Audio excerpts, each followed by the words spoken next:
can donate directly through the meeting app or stop by the registration desk. And travel home safely today, and we'll look forward to seeing you next year. The meeting is in Santa Barbara, November 5 to 8 in November 22.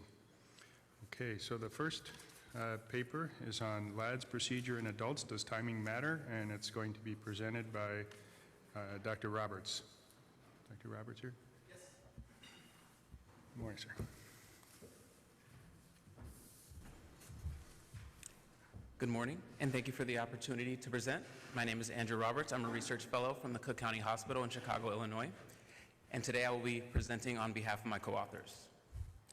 Gut malrotation is present in about 1 in 6,000. Operative intervention in asymptomatic patients is debated. The purpose of the study was to compare outcomes in adults who undergo elective versus emergent procedure for congenital malrotation correction. We took a look at the National Surgical NSQIP database, 3 years. We looked at patients over the age of 18 that had a code indicating that they underwent the procedure. About 168 patients were included. The mean age was 48. Gender was evenly split between the two groups. They had similar characteristics in terms of BMI, length of stay, complications, and hospital disposition.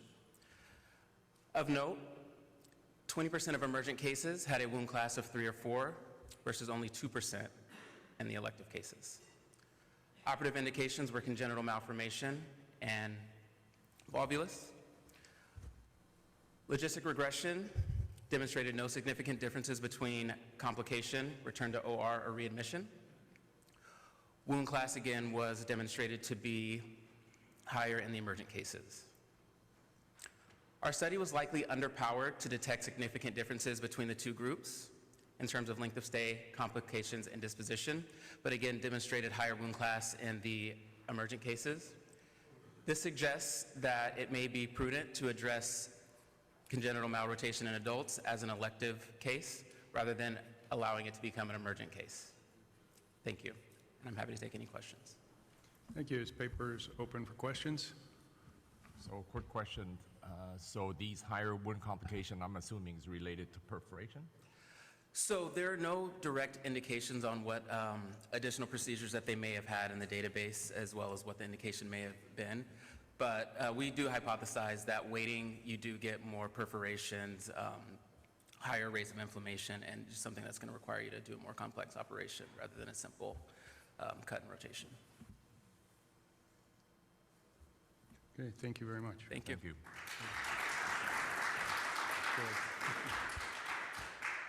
The next paper will be presented by Dr. Catherine Ho from University of Arizona on robotic versus laparoscopic bariatric surgery.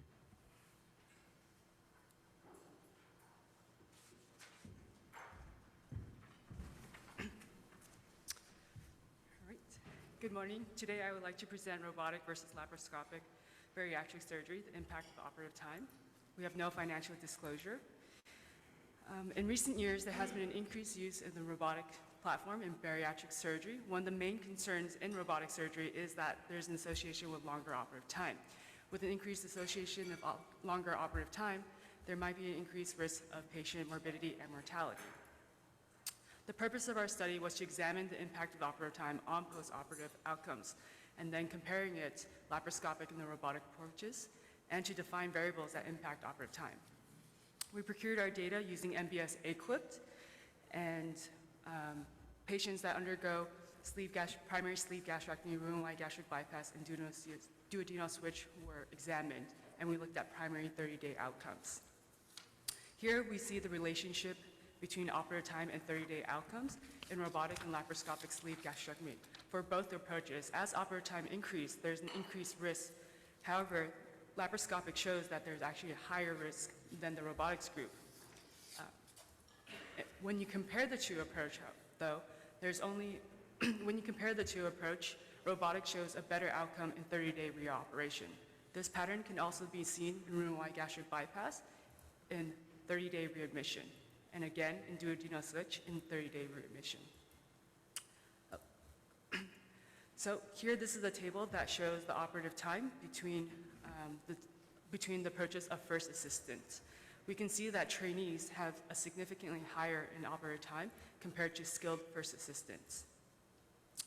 And when we talk about the variabilities between them and associate first assistant, we can see the laparoscopic group, as the procedure gets more technical, has an increase in variability. This is not shown in robotics, where the variability is low to minimal. So our results show that in bariatric surgery, the first 30-day outcomes in robotic approach were comparable to the laparoscopic approach, with a slightly better patient outcome. The type of first assistant has less variability in the robotics group. This suggests that there's a decreased need for a skilled first assistant in the robotic surgery, and a longer operative time should not be a reason to automatically dismiss the use of robotic platform in bariatric surgery. Thank you.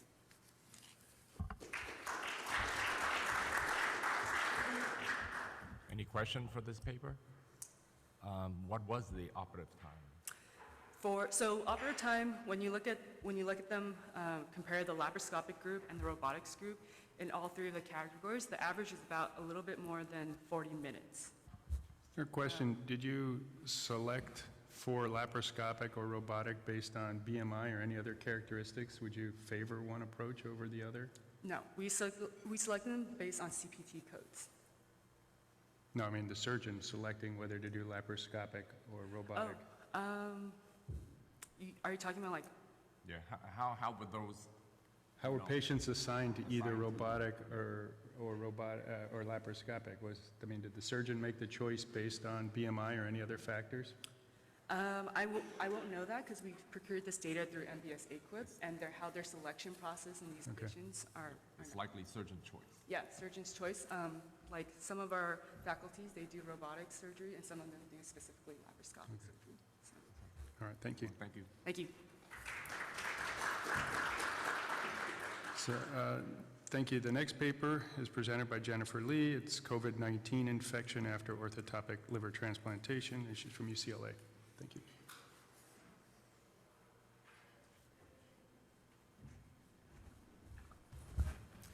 Good morning. Thank you to the organizing committee for the chance to present here today. We have no disclosures.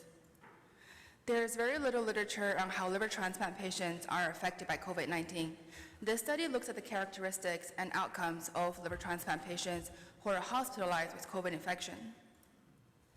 This is a retrospective cohort study over a 12-month period at a single center, including all patients that were admitted with a diagnosis of COVID infection. The following study variables were then compared between liver transplant patients and non-liver transplant patients. 37 liver transplant patients were identified, including 6 double organ transplant recipients. The average time from transplant at the time of admission was 6.2 years in these patients. When the study variables were compared between the two cohorts, as shown here, liver transplant patients were more likely to be on immunosuppression and home prednisone. They were also more likely to have diabetes and chronic kidney disease. Liver transplant patients also had more severe biochemical derangements on presentation. In terms of outcomes, there was no significant difference in the COVID severity scale, death rate, or hospital length of stay between the two groups. Liver transplant patients did show a slight trend toward a higher need for mechanical ventilation, ICU admission rate, and ICU length of stay. There was no mortality among the 6 double organ transplant recipients. Within the liver transplant cohort, the patients who died from COVID had higher CRP. They also tended to be smokers, have CHF, and having had their transplants more recently than the patients who survived. But these results did not reach statistical significance. In summary, liver transplant patients hospitalized with COVID infection had more comorbidities and presented with more severe biochemical derangements in this series. There was a slight trend toward higher need for mechanical ventilation, ICU admission, and ICU length of stay, but the mortality rate was comparable to non-liver transplant patients. Thank you.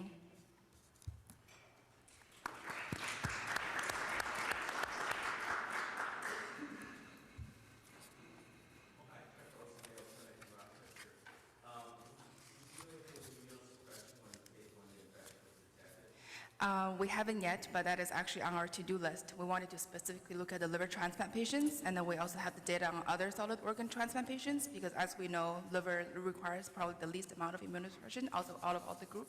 So we wanted to compare that and then see if there will be a difference. So I'm assuming you didn't make any changes to the immunosuppression when the patient was admitted. So Did you reduce the immunosuppression or you maintain it? So it was reduced, particularly usually the MMF will be discontinued in the face of infection. Yes. And then the TAC level, if they were out longer from transplant, and then if their hepatic function is within normal limits, and then that will be lowered as well. So why do you think the mortality is the same? I was assuming that, the transplant patient mortality is going to be higher, but it doesn't seem like it. Why is it the same, do you think? So that's a very good question. I would have thought too. First of all, the sample size is small, so it could have precluded us from detecting a true difference. Right. And secondly, on average, these patients were a little bit further out from transplant, so their immunosuppression level is probably not as robust as someone who is more fresh, maybe someone within a year of transplant. I think it will be interesting to actually compare the liver transplant versus other transplant, the newer transplant versus the older transplant, and then to see if that immunosuppression level would play a difference. What about the hypothesis that immunosuppression is beneficial in the presence of COVID-19? What are your thoughts about that? I would like to see the data in this. Thank you. Go ahead. Okay, the next presentation will be Robert Martin from University of Louisville, evaluation of radiomic and radiologic signature for diagnosis and clinical outcome of pancreatic cancer. Good morning. Thank you all for the invitation allowing us to present our data. I have no disclosures.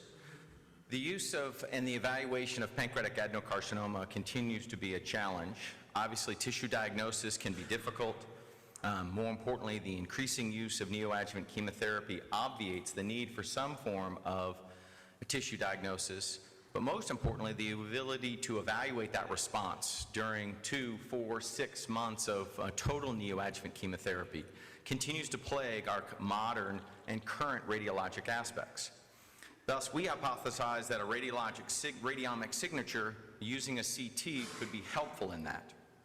Now, what is radiomics? Radiomics uses triphasic CTs or MRIs, establishes a region of interest, as outlined here, allows us to obtain normal contours so we can compare normal tissue versus adenocarcinoma as an internal control, and then utilizing a number of different features.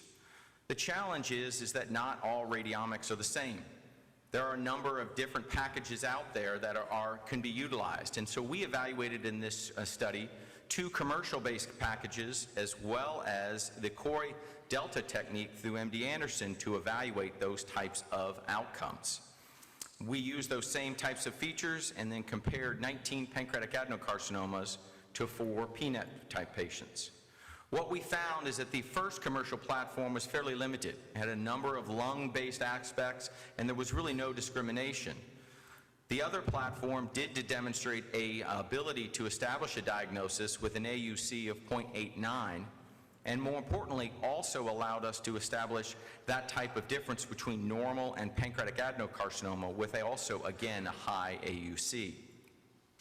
The recurrence pattern was also found to be predictive utilizing the delta, utilizing the core technique.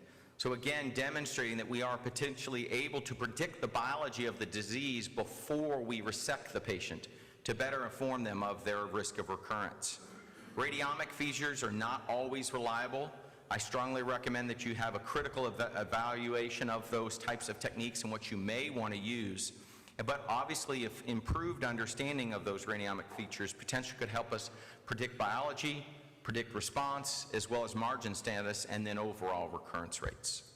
Thank you all.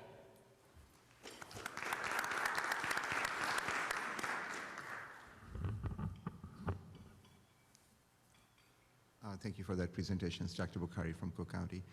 This radiomic signatures, what exactly is it evaluating, and can it be used in other parts of the body to look at things that might not be obvious to us on gross radiologic examinations? Thank you, sir. Yes, I would say the majority of the works in radiomics has actually been in lung, potentially looking at, obviously, low-dose screening, lung cancers. That's where probably the wealth of the data has been to allowing us to predict underlying malignancies, or as well as even to predict whether it's an adenocarcinoma or squamous cell carcinoma. It's moved into hepatocellular cancer, we're generating nodules versus hepatocellular carcinoma, and is gaining. This is the first time we've looked at it in another solid organ, which I think is probably the greatest unmet need for our diagnoses. Thank you. All right, I'm the next one.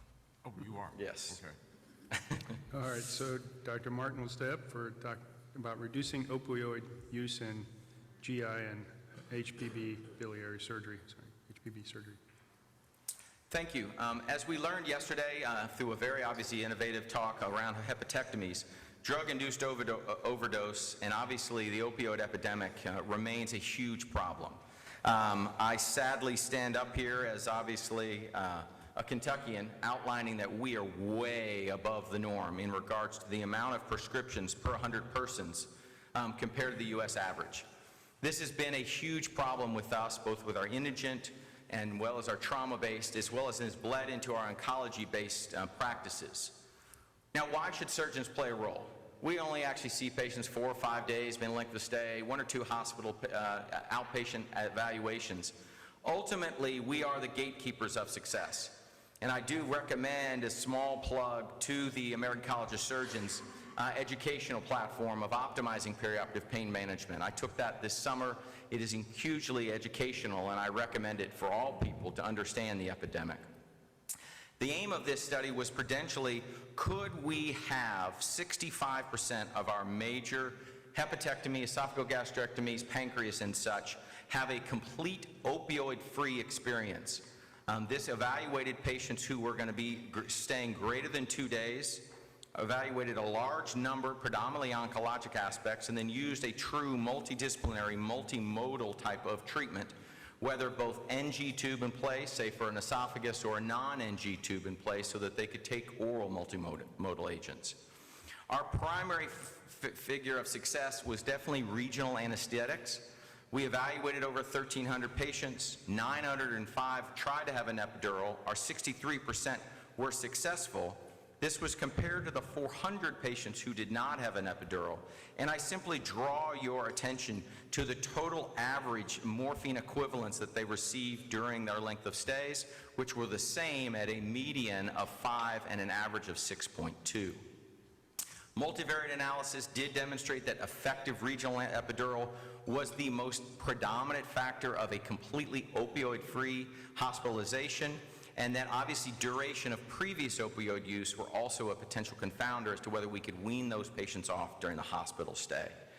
Clearly, catheter-based treatment is not the long-term, but ultimately increased use of repeated regional anesthetics, some of them outlined here, I do believe is a potential way for us to continue to hit this metric of at least 60 to 65% not receiving an opioid during their hospital stay. Thank you all.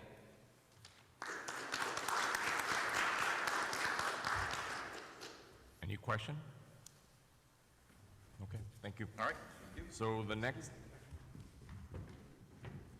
speaker is going to be Simin Raworth from University of Texas, Austin, discussing with us fever, pathogen, and antibiotic in severely injured trauma patient with hospital-acquired infection. Thank you. A new fever in a surgical ICU patient prompts a diagnostic workup to identify a potential source of hospital-acquired infection, as well as the initiation of empiric antibiotics. The aims of this study were to identify pathogens, antibiotics, and variables associated with positive culture results, and to compare outcomes in culture-positive and negative ICU patients. Patients admitted to our ICU from the year 2014 to the year 2019 were examined. Inclusion criteria was fever over 101.5, and patients who had blood, sputum, or urine cultures sent, and were started on empiric antibiotics. Our primary outcomes were culture results and antibiotic management. Our secondary outcomes were mortality, length of stay in the hospital and ICU, and total days on the ventilator. A total of 262 patients met our criteria. Of these, 69% had positive cultures and 31% had negative cultures. Patients with a positive culture had a longer course of antibiotics at 13 days in comparison to those with negative cultures at 7 days. Patients who had positive cultures were more likely to be severely injured. They also had increased hospital days, ICU days, and ventilator days. After a logistic regression, severe TBI was the only variable independently associated with a positive culture result. Of the organisms grown, Staph aureus was the most common, followed by a variety of gram-negative routes. In conclusion, 2/3 of febrile trauma patients in the ICU who undergo diagnostic evaluation for hospital-acquired infection have positive culture results. Patients with severe TBI are twice as likely to have a positive culture. The most common organism is Staph aureus, followed by a variety of gram-negatives. Interventions focused on decreasing antibiotic length and appropriate narrowing are effective and important. Thank you.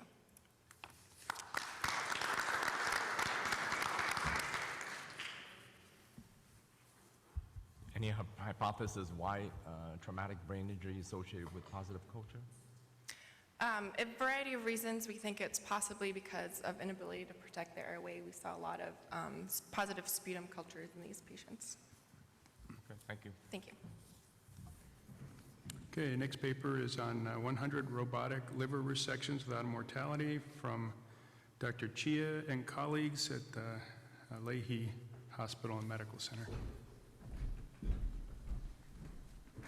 You don't look like Dr. Chia. I'm representing Dr. She had a conflict, so I decided that I would. Very good, thank you.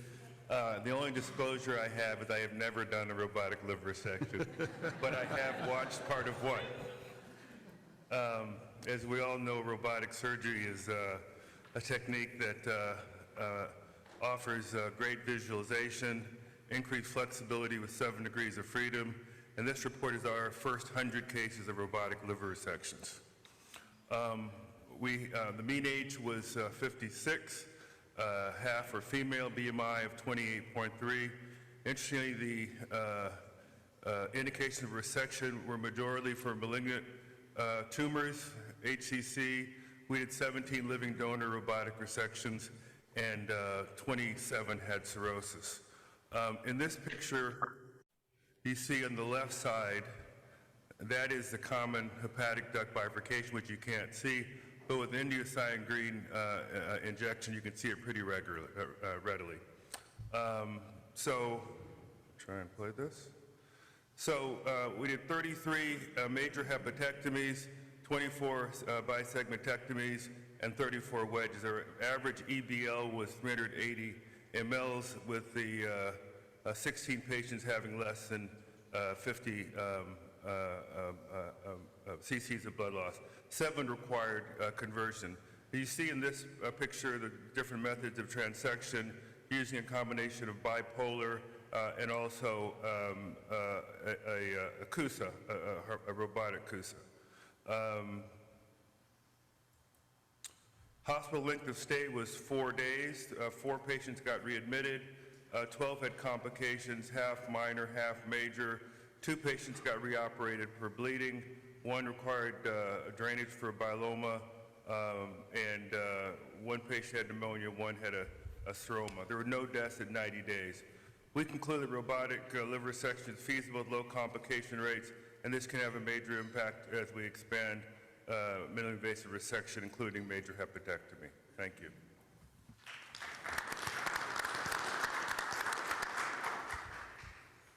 Excellent series with great outcome. Thank you. Thank you. So our next speaker is Dr. William Brigody from Stroger Hospital of Cook County. Will be discussing with us AAST pancreatic injury grade predicts the pancreatic fistula grade. Hi, my name is William Brigode. I'll be presenting here from the Cook County Department of Trauma and Burn about the WSA injury grade and how it predicts select interventions and outcomes. We have no disclosures. Brief background, the WSA organ injury scale was created over 30 years ago by Dr. Moore et al. In the Journal of Trauma. It is generally increasing in severity from grades 1 through 5, from contusions to transections of increasing severity. Of note, it has not been validated to predict endoscopic interventions at this time. The ISGPS is the International Study Group of Pancreatic Surgery.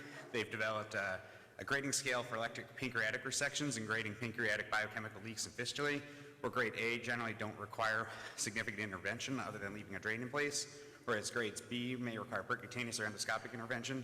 but are not quite so severe as grade C, which may require reoperation. This has only been previously used in predominantly blunt cohorts in the trauma population. We performed a 5-year retrospective review at our Level 1 Trauma Center. We had 50 patients, predominantly penetrating victims, and our hypothesis was that grade would be associated with endoscopic procedures as well as pancreatic biliary complications.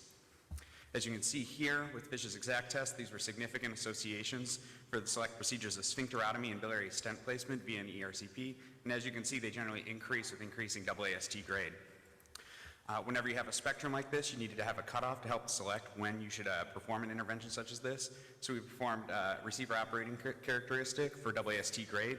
And as you can see, it's a pretty good predictor of needing a stent or sphincterotomy with an area under the curve of 0.84. As you can see, when we split this between grade 3 and 4 is where the complications and the interventions have a distinct cutoff. So in conclusion, the WST grade is associated with endoscopic interventions, which is not previously validated. It's also associated with hepatobiliary complications, which has been incompletely validated. So we recommend that we use these pretty selectively in grades 4 and 5, and grades 3 may be able to be observed. Thank you.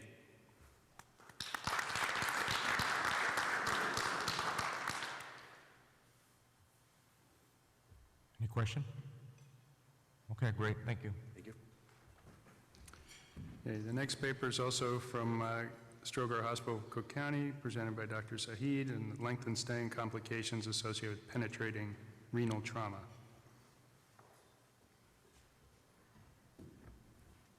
Hi, I'm Jasmine.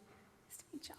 Okay, so the purpose of the study was to determine the clinical outcomes of patients with penetrating kidney injury who underwent either nephrectomy or renal salvage surgeries. And so renal salvage surgeries includes anything from a laceration repair all the way to a partial nephrectomy. It did not include nephrostomy tubes.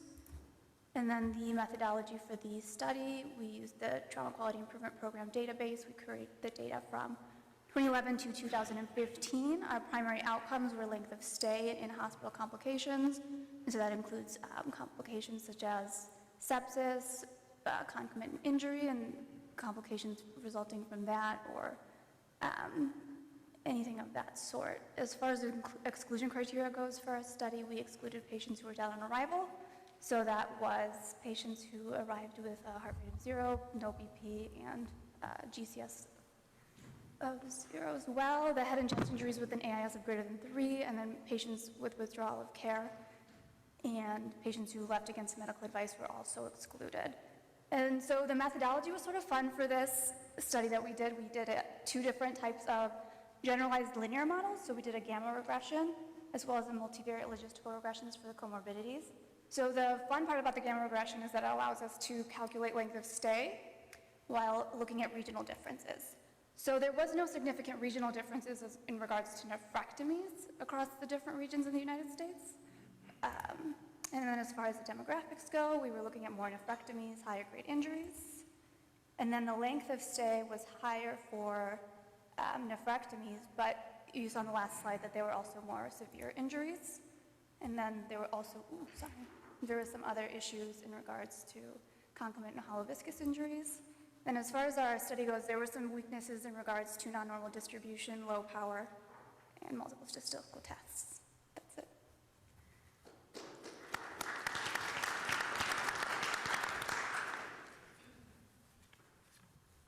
Any question? Okay, thank you. The next speaker is Robert Martin, Critical Elements of Enhanced Recovery After Surgery, Optimal Compliance for Optimal Success. Thank you. As many of you all know, enhanced recovery has obviously been a well-established protocol and has been utilized in a number of different types of organ sites. It has been plagued potentially by its complexity, potentially by its challenges of implementation, or been plagued definitely about following that and not getting that type of apathy or amnesia. What we wanted to do is to really identify what are the critical elements. What are the critical elements for what we believe are clinically relevant, length of stay, complications, or ERAS success. Evaluated the published literature and found that there are 7 preoperative components, 3 intraoperative components, and then 5 postoperative components that truly did have, in the published literature, an effect on what we would classify as ERAS success. We then tested this in a prospective initial training set and then validated that in a system-wide for-hospital set. Our initial training set of 36 patients clearly demonstrated we were not doing very well. Less than 50% of critical elements in a number of these factors. The biggest issue was obviously intraoperative and postoperative opioid sparing, especially in that first 36 hours postoperatively, early mobilization, and then goal-directed fluid. We met a significant amount of limitations because of the heterogeneity in anesthesia. With increased training, increased implementation, we then had a validation set. We've broken these down to various time intervals, and what you can see here is an interval improvement in some prehabilitation and hitting 7,500 steps a day, 7 days before operation continues to be a challenge, as well as obviously the use of appropriate bowel preps across surgeons.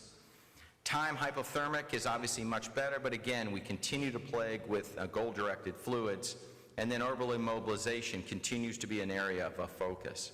Multivariate analysis did demonstrate a number of these to be factors in those areas of critical success. ERAS does remain effective. Quarterly ERAS compliance in what I classify as bite-sized areas of improvement can definitely lead to and avoid team apathy, and then focusing on these 15, we found this to be far more adoptable across large hospital systems. Thank you all.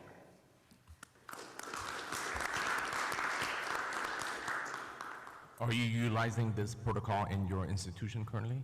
Yes, we are utilizing this, and we have pushed them to create an epic-based quarterly report, so it's not going through 2 or 3 administrators, which sometimes leads to a little marginalization. We're actually seeing the data in the raw, and so really obviously being able to count, call people accountable if they're not hitting these criteria. For the pre-op measures, like, walking and all that, is that self-reported? Or how do the patients, who monitors the patients or instructs the patients on how to implement the pre-operative? Sure. So 7 days before, they have a telehealth pre-admission testing. Luckily, a lot of people do have smartphones, have Apple Health and things of that type, and so we're actually having them turn that on and just to get a gauge and estimate that. Clearly, ability for people to walk that many steps every day is pretty scarily small. So we're continuing to work on how we can further educate and encourage that type of You're rehabilitation. not lending them your dog. Don't walk a dog. Okay, thank you. Exactly. Thank you. All right, my turn? Yep. Okay. So next is Dr. Attar from North Shore University Health System, comparing short-term outcomes for large umbilical hernia repair between open, laparoscopic, and robotic-assisted approaches. Thank you. We received institutional grant funding from the Intuitive Foundation. Umbilical hernia repair is one of the most commonly performed operations in the U.S. They can be performed either open or via minimally invasive approaches, including the laparoscopic intraperitoneal and the robotic transabdominal preperitoneal approach. However, there are few studies that compare outcomes regarding these 3 approaches in the repair of large umbilical hernias. So we sought to answer the question of whether there are differences in pain and short-term perioperative outcomes in patients who underwent repair of large umbilical hernias. We performed a retrospective review of a prospectively maintained hernia database and looked at preoperative and perioperative characteristics in patients who underwent repair of hernias greater than 4 centimeters squared in size. We looked at a total of 391 patients. We found that patients that underwent open repair were significantly older and had a lower BMI. Other characteristics were similar. In terms of our perioperative outcomes, we found that hernia size was lower in the open group. However, mesh size in the robotic group was much larger than even in the laparoscopic group, and robotic repair allowed the use of mesh that was 6 times larger than that in open repair. OR time was longest in the robotic group and shortest in the open group. In terms of pain at discharge was higher in the minimally invasive repairs. However, days until narcotics stopped and return to activities of daily living were shorter in the robotic group than the laparoscopic group, similar to the open group. There were no differences in 30-day readmission or surgical site infection rates, and follow-up was significantly shorter in the robotic group and longest in the laparoscopic group. In conclusion, robotic repairs of large umbilical hernias is safe and leads to improved short-term pain control compared to laparoscopic repair similar to open repair. Both robotic and laparoscopic repair allows for the use of much larger mesh size than open repair. However, long-term follow-up is necessary to determine whether this larger mesh size corresponds to reduced recurrence rates. Thank you.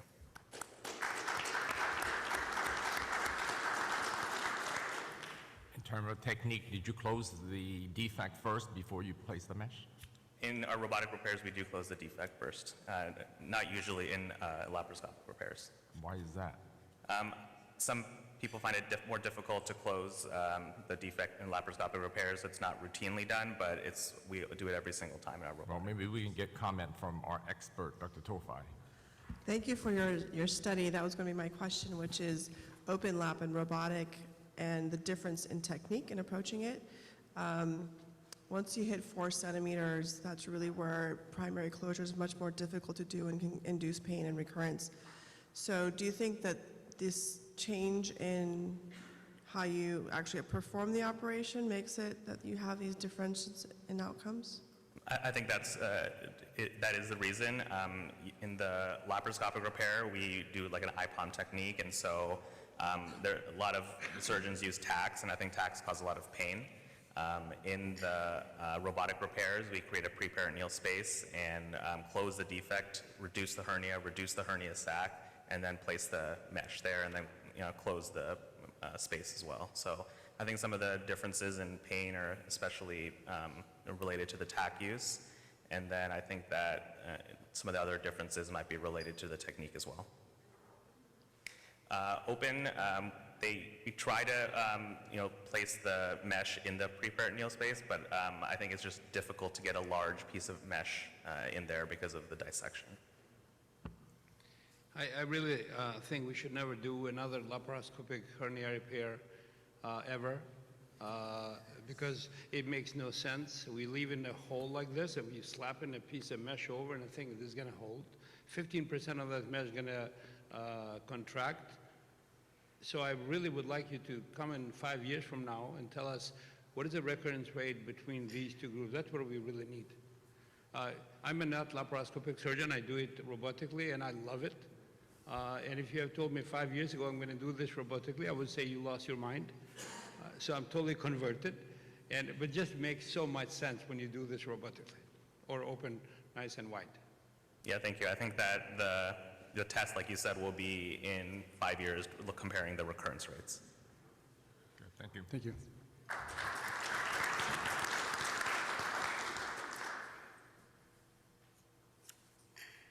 Next is Dr. Siddiqui will be discussing with us determinant outcome of pediatric patient with traumatic pancreatic injury from Cook County. Good morning. My name is Mama Siddiqui. I'm Research Fellow at Cook County Trauma and Burn Unit, and I'm presenting this study on behalf of my co-author, Teresa Evans. The study is entitled Determinants of Outcomes in Pediatric Patients with Traumatic Pancreatic Injuries. I have no disclosures to report. Traumatic pancreatic injuries are rare in children, but they are morbid. And purpose of this study is to describe the characteristics of pediatric patients who present with traumatic pancreatic injuries, and also to clarify risk factors for complication or mortality. The National Inpatient Sample Database from 2011 to 2014 was queried. We included patients who were less than 18 years of age with pancreatic injuries, while patients who had pancreatic procedures performed for other pathologies were excluded. Primary outcomes for the study were complication and mortality. Total number of cohort in our study was 292. Majority were adolescents, male, and most common mechanism of injury was blunt. And to report, 5.1% of patients had child abuse. And most of the patients had multiple injuries to the pancreas, and most common concomitant organ injuries were spleen, kidney, rib fractures, and also 7.5% patient had traumatic shock. Regarding management of these patients, 34% patient had operative treatment, and for the pancreas, most of the procedures that were performed were pancreatic repair and stent. 6.2% patient had splenectomy. Most common complication that was observed was acute pancreatitis, while 2.7% patient had mortality. On adjusted analysis, independent predictors for developing at least one complication were kidney injury, acidosis, and need for blood transfusion, while rib fracture had decreased survival chances. So we conclude that traumatic pancreatic injury is rare in children, but it is morbid, and complications include acidosis, need for blood transfusion, and concomitant kidney injury. Also, rib fractures are an independent risk factors for mortality. So trauma as a result of child abuse should also remain in the differential diagnosis, and we should focus resources on injury prevention, as prevention is also better than cure. So we should have seatbelt, appropriate car seat use, and parental education for that. Thank you.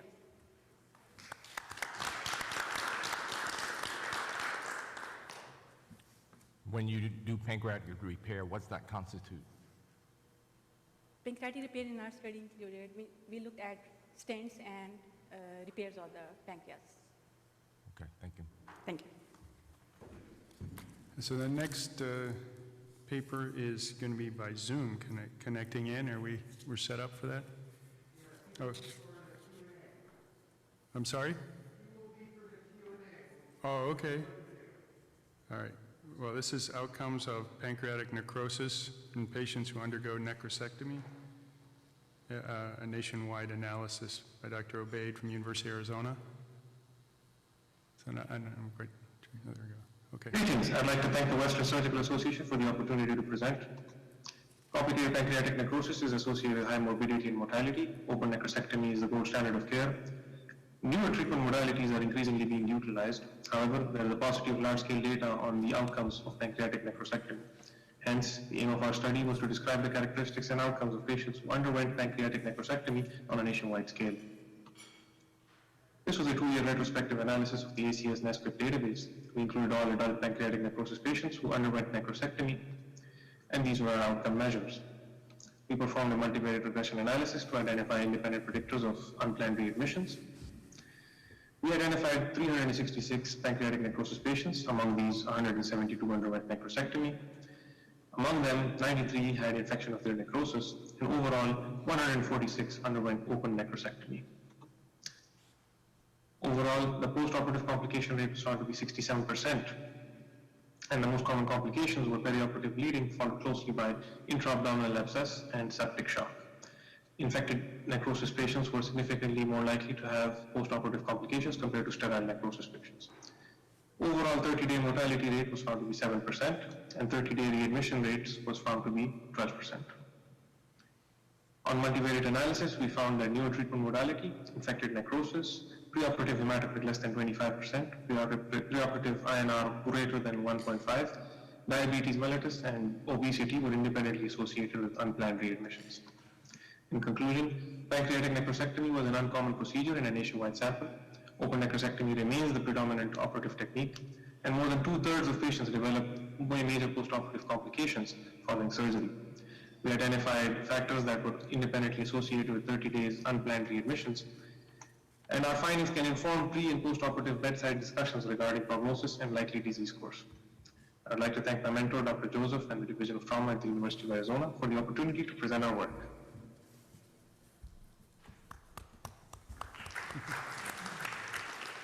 This paper's open for questions. Dr. Neumeier? Are they on? Can we hear? Yes, I'm on. Can you hear me? Hi, yes, there you are. Hi, Lee Neumeier from University of Florida, Jacksonville. My question for you is, I think that you have significant bias in your sample because you use NSQIP.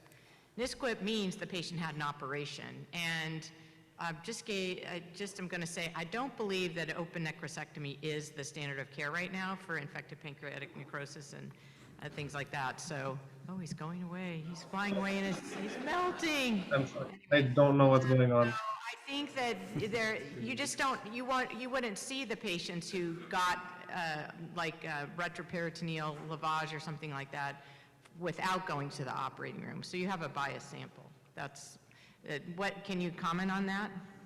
Yes, can you hear me? The screen is going all over the place. Yeah, hi. So thank you for the question, Dr. Neumeier. You're right that the NSQIP does contain only surgically managed patients, so we may be seeing an underreporting of the newer treatment modalities. That's one of the limitations of the database, but it's still interesting to see how many patients do still undergo necrosectomy. Okay, thank you. Thank you so much. Our next speaker is Dr. Wiseman will be discussing 3-port lap-chole equivalent to 4-port from University of Arizona.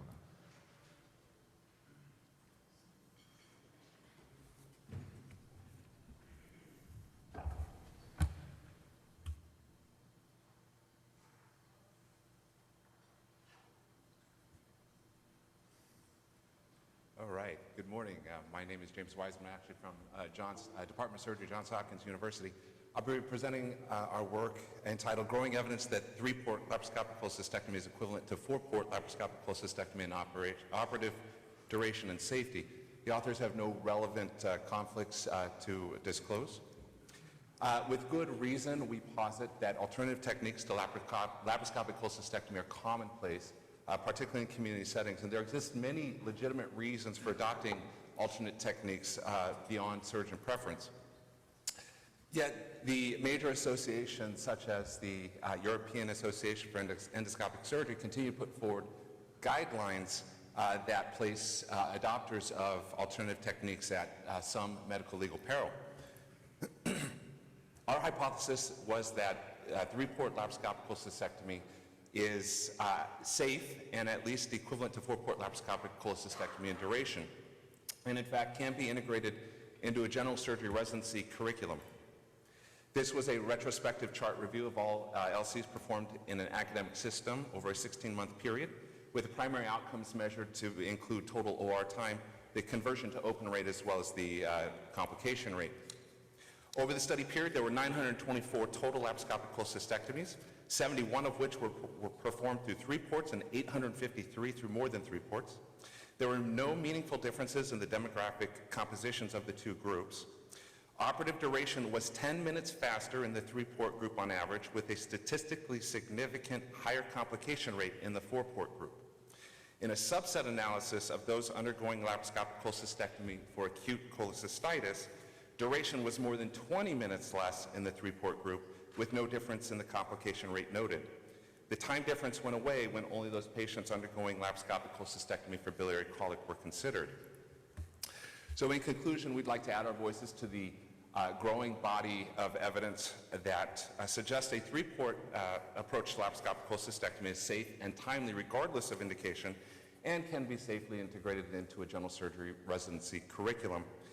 We further feel that this has important implications regarding the dissemination of innovations in multiple surgical disciplines at large. Thank you. I'll happy to take any questions. So, did you, for a little while there, the rage was really single port. Did your institution attempted single port? No. No, no one that I'm aware of at our institution.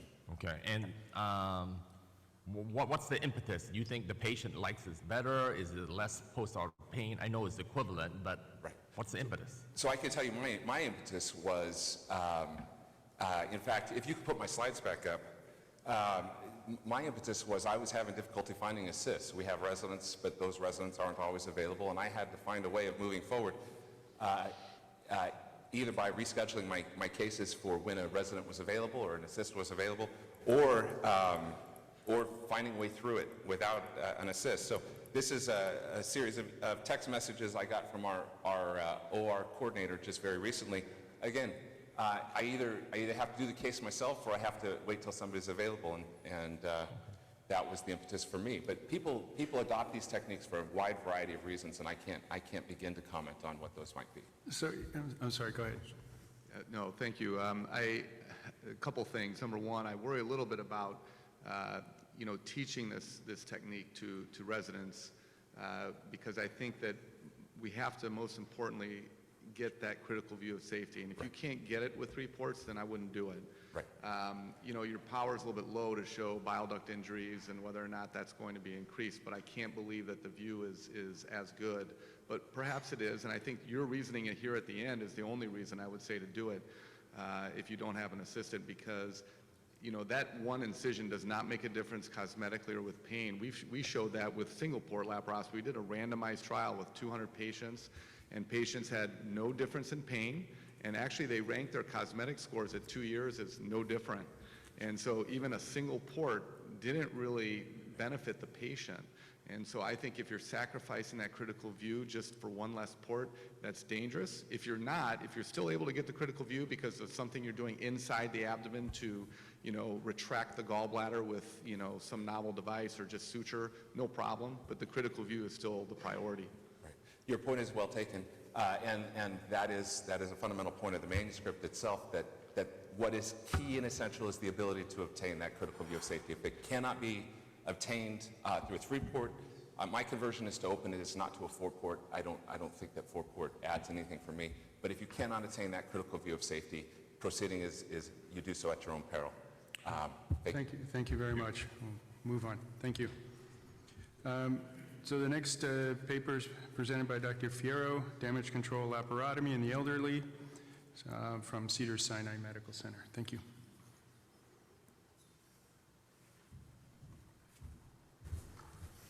Good morning, and thank you for the opportunity to present our work. I have no disclosures. Indications for damage control laparotomy, or DCL, have been well defined in trauma and acute care surgery. And of those trauma patients who require DCL, age over 55 years has been identified as a significant risk factor for inpatient mortality. We aimed to determine inpatient mortality among the greater EGS population of elderly patients who require DCL.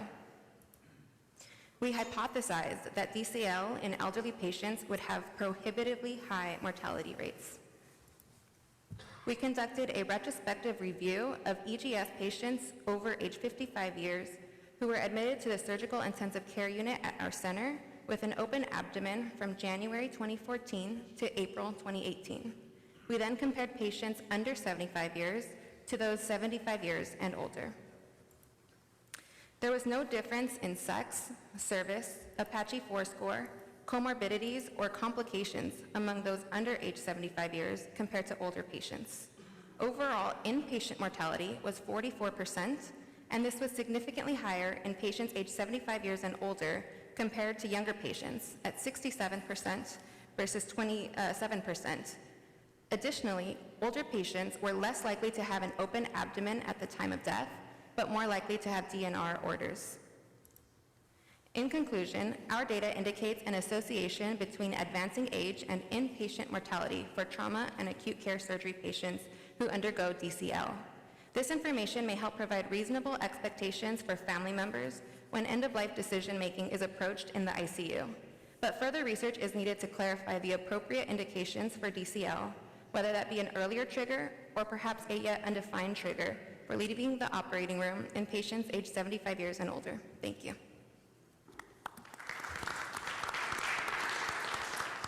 One quick question. Thank you. Great presentation. Andrew Roberts, Cook County Health in Chicago, Illinois. Do you have any indication of how severely injured the patients were across the different age groups?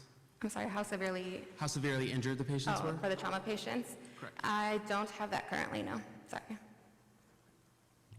All right, thank you. So our next speaker is Dr. Inns from Henry Ford. We'll be discussing oncologic outcome of robotic versus laparoscopic colectomy.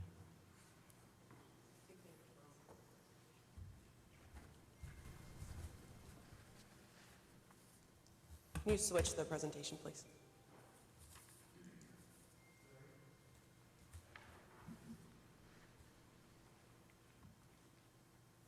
In the correct slide set. Is paper 66, please? Yeah. There you go. Good morning, I'm Rebecca Innes. Thank you for allowing me to present today. I'm presenting our paper on oncologic outcomes of robotic-assisted versus laparoscopic colectomy, a retrospective review in a community hospital. We have nothing to disclose. Robotic-assisted colectomy has become more prevalent over the last several years in the treatment of colorectal pathology. Historically, a comparison of the novel laparoscopic colectomy with open colectomy resulted in no difference for oncologic outcomes. Our study aims to compare robotic-assisted colectomy to traditional laparoscopic colectomy with the primary outcomes of recurrence rate at 1 year, lymph node yield, and status of the resection margin. This was a retrospective review performed at a community-based hospital conducted from 2008 to 2019. A total of 402 cases were reviewed over the 12-year period, and of those, 76 colectomies met inclusion criteria for primary colon cancer, 33 in the robotic group and 43 in the laparoscopic group. Our results showed that the overall comparison of the recorded margin distance groups by surgery type was statistically significant. Our margin distance groups were divided into 3 groups: 2 centimeters, 2 to 5 centimeters, and greater than 5 centimeters. The laparoscopic surgery group had a higher percentage of cases in the greater than 5 centimeter margin distance category. The robotic group had the highest percentage of cases in the 2 to 5 centimeter distance category group. 1-year recurrence rate and lymph node yield demonstrated no statistically significant difference between the groups. We also looked at a couple of secondary outcomes, including blood loss, which showed just a slightly less blood loss in the robotic category group. In operative time, the robotic group had an average of 51.5 minutes longer operative time, and length of stay, there was no difference. As the robotic platform continues to expand past a pioneering stage, the surgical community is faced with ensuring that our quality of oncologic surgical care is not compromised. Our study demonstrates no statistically significant difference in primary outcomes of recurrence rate at 1 year or lymph node yield. There was a difference with margins over 5 centimeters favoring the laparoscopic surgery group. However, with margins over 2 centimeters, there was no difference between the 2 surgical modalities. Additional data collection and analysis comparing right versus left colectomy may provide further insight to the difference in margin distance. Our study could be reproduced into a prospective randomized controlled trial to further investigate oncologic outcomes between the 2 minimally invasive surgical techniques. Thank you.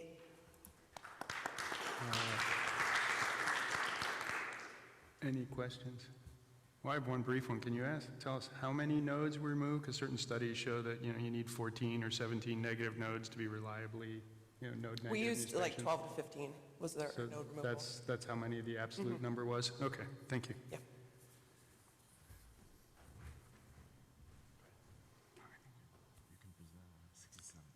Okay, so the next paper is by Dr. Abdallah on robotic approach for complex Crohn's disease from Mayo Clinic, Rochester. Thank you. Good morning.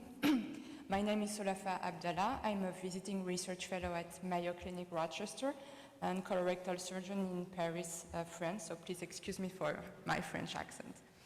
I'm going to present you Mayo Clinic's experience on the robotic approach for complex Crohn's disease. Surgery for penetrating Crohn's disease complicated with internal fistula, abscess, or phlegmon is technically demanding, especially when it comes to minimally invasive surgery. These patients may benefit from the technical enhancements provided by the robotic platform. The aim of this study was to assess the intra- and post-operative outcomes of robotic ileocolic resection for complex Crohn's disease. We retrospectively compared 35 patients with complex Crohn's disease to 63 patients with simple Crohn's disease. The vast majority of the complex patients presented internal fistula. They had an intra-abdominal abscess in 30%, a phlegmon in 7%, and anterocutaneous fistula in 2%. Most of the complex Crohn's patients were malnourished. They required preoperative abscess drainage in 11%. Regarding the results, in the complex group, conversion rate was 8.6% without any difference between both groups. Morbidity rate was 37%, and length of hospital stay was 3 days without any difference between both groups. In conclusion, we can say that robotic approach for ileocolic resection is safe, especially when it comes to complex cases. Regardless of the disease severity, it provides low conversion rate and low morbidity rate. Thank you for your attention.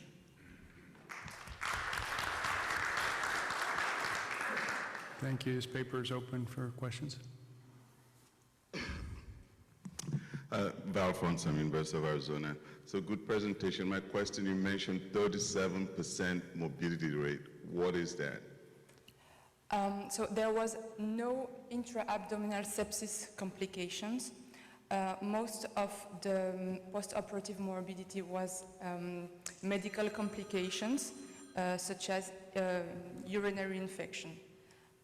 Other complications were wound infection and ileus in 10%. Yeah, that's all.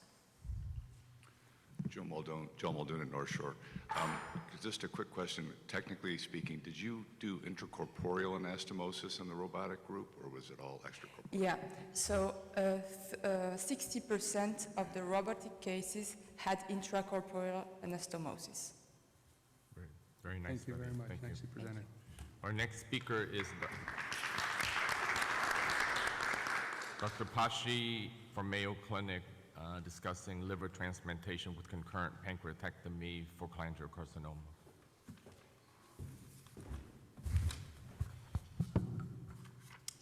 Good morning. Thank you for the opportunity to present. So we know that Mayo Clinic established the protocol for treatment of unresectable perihilar cholangiocarcinoma arising either de novo or in patients with primary sclerosing cholangitis. So after careful selection, patients undergo external beam radiotherapy with chemosensitization, followed by brachytherapy, abdominal staging, and eventual liver transplantation. This is our long-term data, which shows the difference between the two groups of patients, and we see that the PSC patients do better with an overall survival of 75% at 5 years.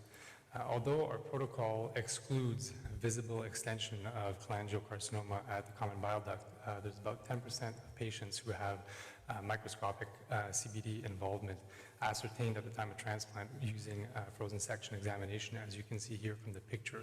So that really leaves us with two options. We re-excised the margins in 3 patients, and that led to early recurrence. So we then decided to perform pancreatoduodenectomy, which was sequential, and this was in 14 patients. When we were able to preoperatively detect the involvement using brush cytology or FISH, we then performed en bloc hepatopancreatoduodenectomy in 11 patients. So our aim was really to review our 25 cases of liver transplantation with concurrent pancreatoduodenectomy to determine survival and perioperative morbidity. When we look at the outcomes out of the 25 patients, 40% had major complications and 8% had 90-day mortality. When we compare both groups between sequential and en bloc, the en bloc group had a tendency, a trend to have less major complications, less hepatic artery complications, and less grade C complications. When we look at the overall survival, we can see that at 5 years it's 43%, so that's significantly lower than in the PSC group without pancreatoduodenectomy. When we looked at both groups, really there was not much difference between the en bloc and the sequential.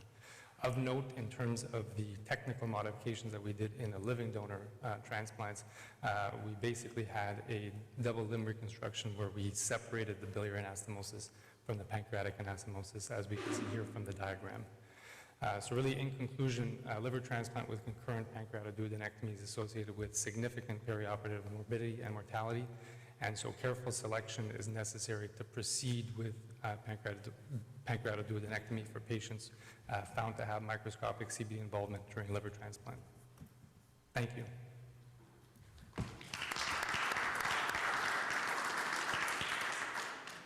What's the normal waiting time to get the transplant? So that really kind of depended on whether or not you had deceased donor or living donor. Living donor tend to go a bit earlier because they bypass the list. I mean, the average, usually based on our protocol, we aim to have at least 6 to 8 months of follow-up to make sure that we follow the natural biology of the disease. I just wanted to ask you about when you looked at long-term mortality, but what was the cause of death? Was it transplant related, or was it recurrence of disease, and where was the failure of the where did the cancer come back, or what was the? Yeah, so most of the perioperative mortality is from the actual surgery. So in terms of a combination of leaks and then mainly vascular complications. I meant you looked at the long-term mortality rates. Oh, so in terms of long-term mortality, I mean the recurrence rate usually was within the area of resection, although the margins were negative. The site of recurrence was. So primarily the long-term deaths were due to recurrence of cancer? Yes. Yeah. Thank you. Thank you. I think we're on to, okay, so next paper is Dr. No, I guess pronounce it right, from University of Texas at Austin, variation in sedation between day and night shifts in ventilated patients. Hello, I'm Marielle Gui, not doctor yet. I'm a 4th-year medical student at UT Austin Dell Medical School. It's an honor to be here. So our research was born out of a simple observation. It seemed that in our institution during morning rounds, patients were receiving more sedation during the nighttime than daytime. So our hypothesis was that there will be a difference in sedation, specifically with fentanyl and propofol between day and night shift. This was a prospective study that started August of 2020. We selected trauma patients who were 18 to 89 years old, and our day-night shift was described as 7 a.m. to 7 p.m. Night was 7 p.m. to 7 a.m.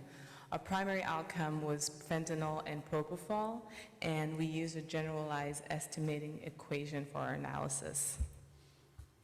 We had 28 patients who met our criteria.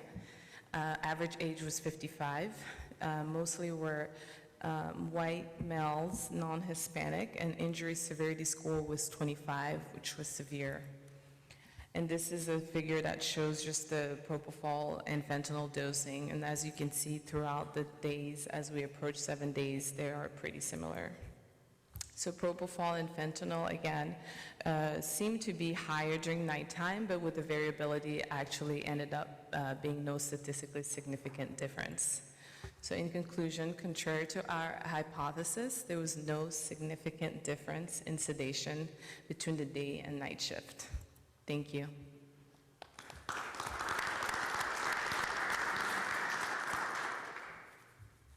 Any questions?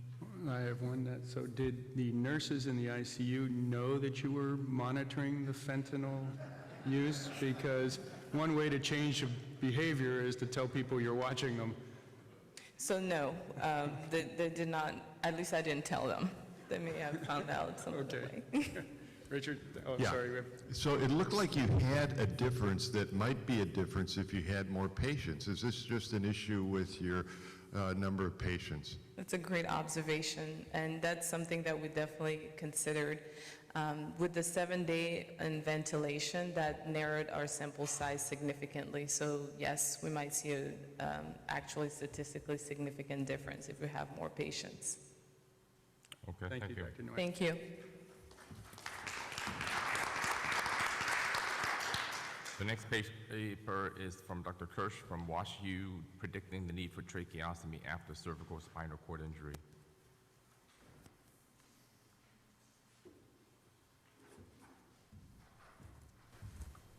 Good morning, and thank you for the opportunity to present. We have no disclosures. Anecdotally, we noted a high rate of reintubation and a longer than expected hospital length of stay in our patients with cervical spinal cord injuries. So we decided to do a formal review to guide protocol development. This was an IRB-approved retrospective chart review at our Urban Level 1 Trauma Center over a 3-year period, in which we included all intubated patients with cervical spinal cord injuries. Patients under the age of 18 and in hospital mortality were excluded. Some important definitions. Asia A is a complete spinal cord injury, and Asia B patients have some sensation intact below the level of motor impairment. All of the levels are in terms of neurologic level of impairment, not the level of fracture or other anatomic abnormality. We looked at, first by Asia A, sorry, and 3 patients were successfully extubated and discharged, whereas the majority of the patients underwent a tracheostomy initially, and then subsequently the rest were re-intubated and then received tracheostomy. None of the patients were extubated twice. And then in the Asia B category, there's fewer of those patients, and the majority of those patients received a primary tracheostomy, with the minority receiving a trial of extubation and then a trach.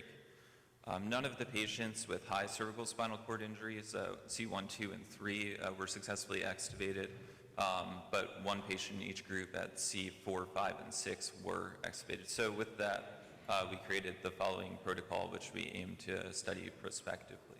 Thank you, and be happy to entertain any questions. Great. Thank you.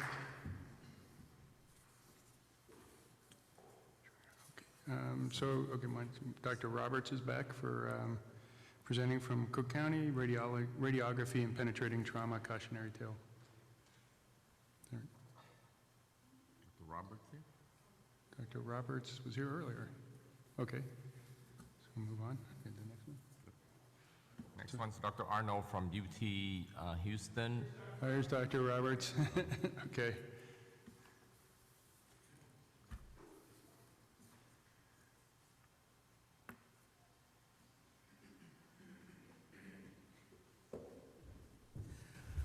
I apologize, the order was a little bit different in my mind. Good morning again, my name is Andrew Roberts. I'm a research fellow in the Cook County Department of Trauma and Burn, and today I will be presenting radiography and penetrating trauma, a cautionary tale. We have no disclosures. Our first case is a 17-year-old male shot in the left flank. Imaging was concerning for a hemothorax, as well as a retained missile in the right lower quadrant. He got a chest tube, and the presumed trajectory is as shown. Went to the scanner. Missile identified here, looks like it's in the viscus. He got a laparotomy, no blood was found, and the missile was identified in the lumen of the stomach. The presumed trajectory was now as shown due to a small chip fracture on the clavicle.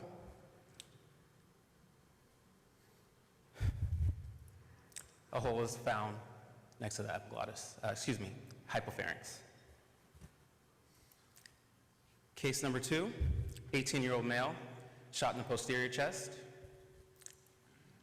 Radiography showed metallic fragments over the clavicle, but no whole projectile was identified. CT was performed, no air or tracks were identified. He continued to insist that he spit out a metallic object in the ambulance and had very small flecks of blood, coughing kind of into a napkin. Upon more detailed inspection of the oropharynx, a hole was found anterior to the epiglottis. Case number 3 is a 19-year-old male, a gunshot wound to the neck as well as to the shoulder. He had a history of a retained missile in the neck, and on radiography, a missile was identified in the left upper quadrant. We performed a CT, he got a full workup. Again, the missile was suspected to be in the lumen of the stomach. Angiography was negative, no other injuries were identified. Due to the previous cases, we elected to do an EGD. No injury was identified along the esophagus.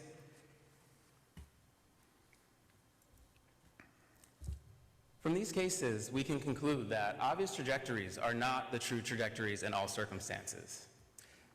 Subtle findings can really direct surgeons towards rare trajectories in subtle or unstable patients. Thank you, and I'm happy to take any questions.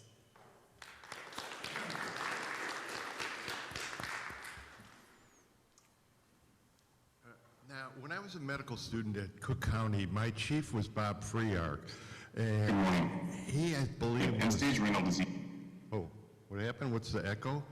Well, in any case, I think he was also president of this organization, and he really emphasized bullet tracking. And he only had plain films to do that. And it seems like he probably was better than you guys with your CAT scans. Now, you've only showed us one slice. When I'm getting adrenals, they slice this way, that way, from one side to the other, from top to bottom and so forth. How come you're not using that tool to really give you accurate tracking? Yes, thank you for that question. So the difficult thing in these cases were the imaging was stone normal. There were no tracks identified, there was no air, there were no, there's no fluid, no indication that there was any injury. Bullet here, bullet there, that's tracking. Yeah. So we did that, and again, it directed us right in the wrong way. All right, we need to move on. So thank you very much, Dr. Roberts. So the next one is a recorded video, and then the speaker is going to join in on Zoom for questions. So,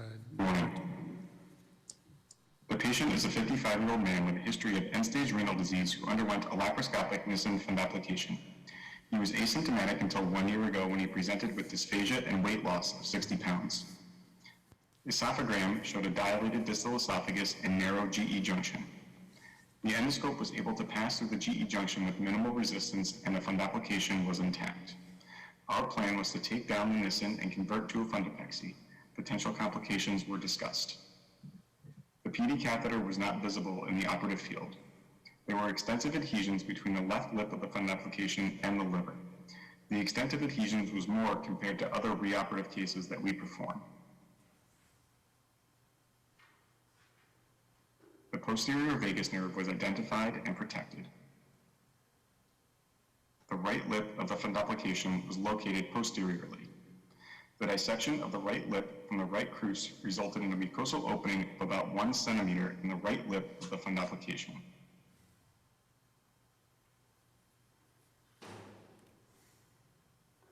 A wedge excision of the stomach was performed, and the staple line was oversewn. The area was irrigated with antibiotics.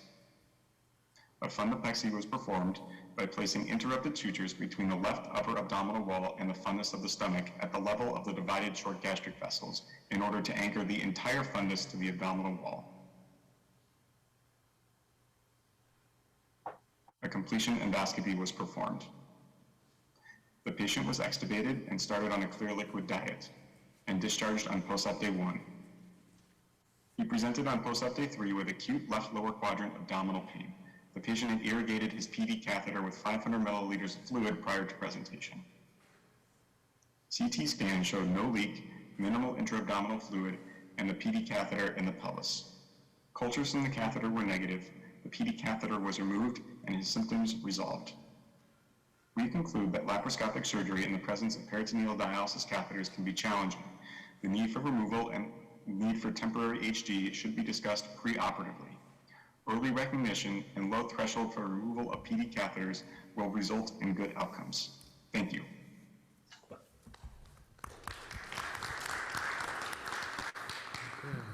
Any questions? Okay, we're going to move on to the next presentation by Adriana Cantos. no questions. No, Thank you. yeah. Thank you, Dr. Arnold. Yeah. Nice. From Loyola on the effect of socioeconomic disparity on outcome following cytoreduction and chemoperfusion.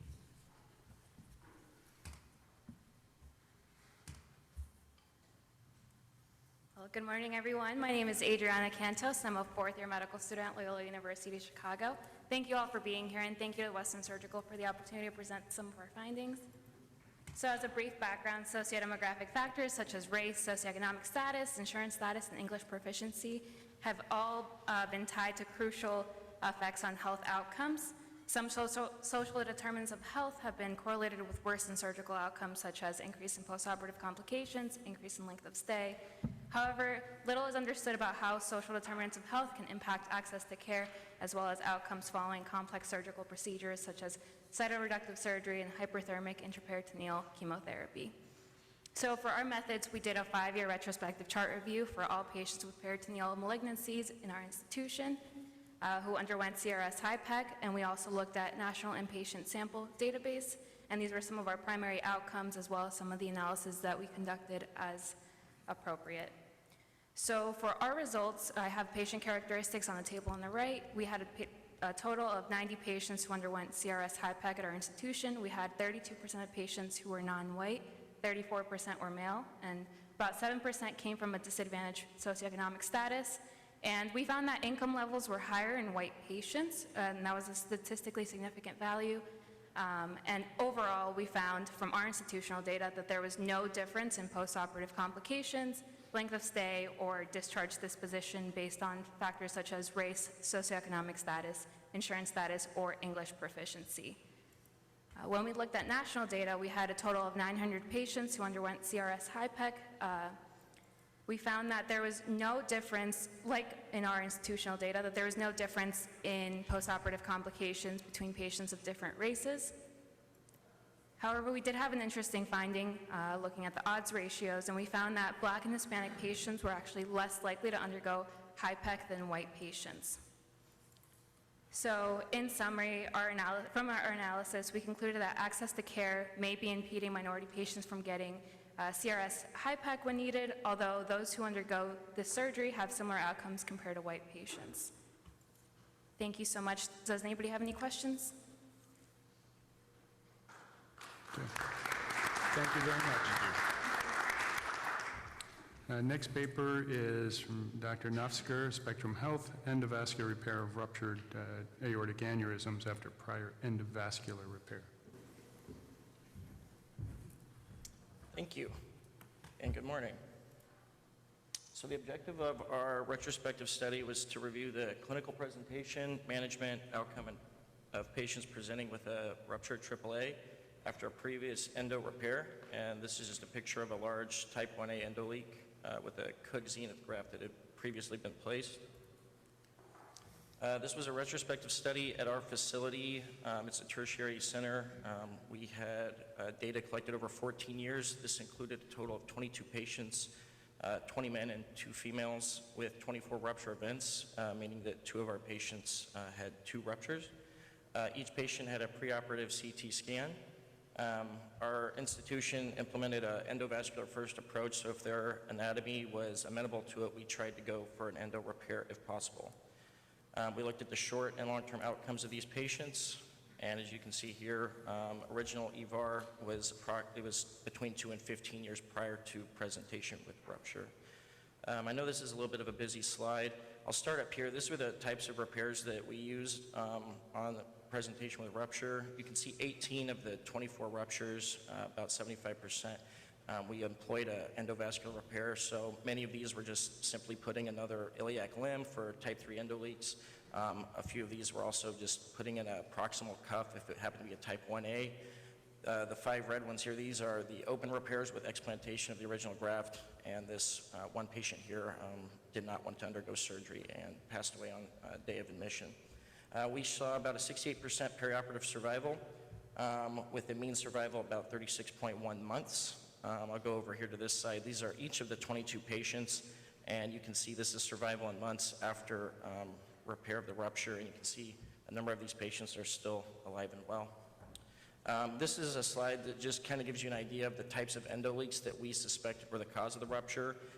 We didn't think that type 2s were probably the cause of these, but it's difficult to know for sure.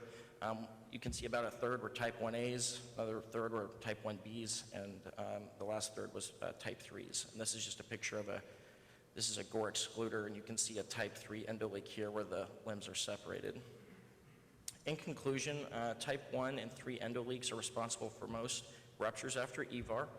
This is an uncommon complication of EVAR. It makes up about 1% of patients that undergo EVAR, but it is probably the most feared complication. Many of these patients can be treated with another endovascular intervention, and I think we learned that it's important to maintain surveillance of these patients postoperatively. About 9 of the 22 patients were lost to follow-up, and then they presented with rupture. And I think something we can learn is that when you're deciding if a patient is going to undergo an endovascular and open repair, if you don't think they're going to be compliant with postoperative surveillance, maybe they should consider an open repair in order to prevent rupture down the road. Thank you.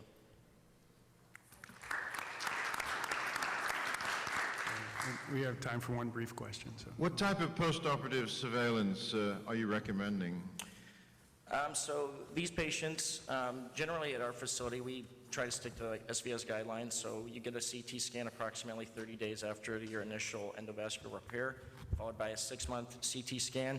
And then if the aneurysm is stable from there, generally we follow up with annual ultrasound duplex of the aorta and iliacs to look for aneurysm expansion and for endoleaks. Great, thank you. Thank you. Okay. So that concludes this session, and you have a 4-minute break before the next There's one more session. I'm sorry, there's one more. No, the last one is canceled. Oh, is it? Okay, sorry. Thank you.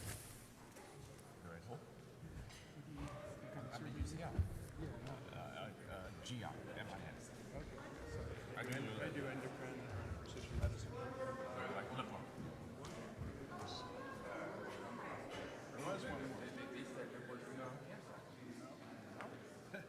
Everybody, sorry, everybody, if you wouldn't mind, there is one more. Sorry about that. Please take your seat. We have one more presentation. Sorry, my apology. I got an email. Oops, I got your. Hi, good morning. Sorry about that. Thank you to Western for the opportunity to present today. My name is Lance Horner. I'm a surgery resident at UNLV in Las Vegas. And today I'll be talking about a rare case of pancreatic neuroendocrine tumor of the head of the pancreas requiring a Whipple and a review of these similar cases. Just some background, so pancreatic tumors in children are extremely rare, with the most common being solid pseudopapillary neoplasms. Even more rare are pancreatic neuroendocrine tumors, especially those in the head of the pancreas requiring a Whipple procedure. And these can be difficult to diagnose histologically with staining positive for chromogranin A and synaptophysin. So this is a case of an 11-year-old boy who originally presented with anemia and recurrent GI bleeds for over 6 months before a surgical consult was obtained. An MRI revealed approximately a 6-centimeter mass in the head of the pancreas, which was abutting the duodenum. A Whipple was recommended, and you can see here from our intraoperative ultrasound imaging the large, approximately 6-centimeter mass, which was also found to be abutting the SMV portal confluence. The patient underwent Whipple procedure, which was unremarkable. The patient was discharged home on postoperative day number 14. The final pathology was a T3N1 grade 2 well-differentiated neuroendocrine tumor, and the growth pathology, which you can see here with the bisected specimen, you can see erosion of the tumor into the duodenum, which explains the patient's prior history of GI bleeds. So we looked into the literature, and this is a rare case, and even more rare in the literature. There was only a total of 11 papers that met our criteria with a total of 12 cases, and 5 of these were non-functional tumors.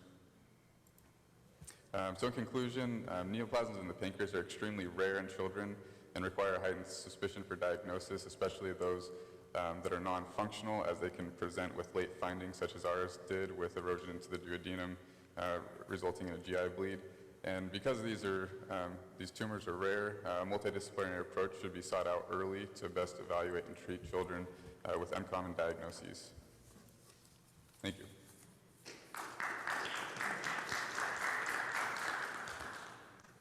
Any questions? Hi, one quick question, Chuck Scoggins, Louisville. Can you comment, do you think that these patients should have genetic testing? Thank you. Yes, that's a very good point, thank you. This patient did have genetic testing, and all of these patients should have genetic testing. He had a variant of undetermined significance in REST gene, which is typically associated with Wilms tumor, but he was negative for MEN, which is the most important thing to be tested for in these children. Thank you. Thank you. Thank you.